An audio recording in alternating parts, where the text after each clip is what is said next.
During the early years of your career, hopefully you've done enough good to get to the next level. And now you basically need to be in the boardroom.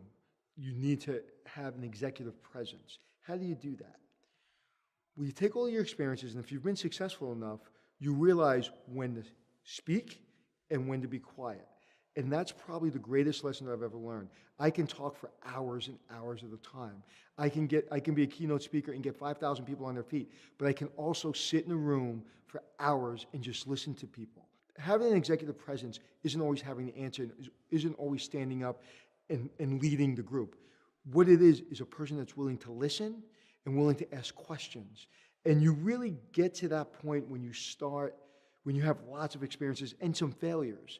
So there's no book and there's no person and there's no rule of law that's going to give you that presence. It comes from being insecure, then being confident.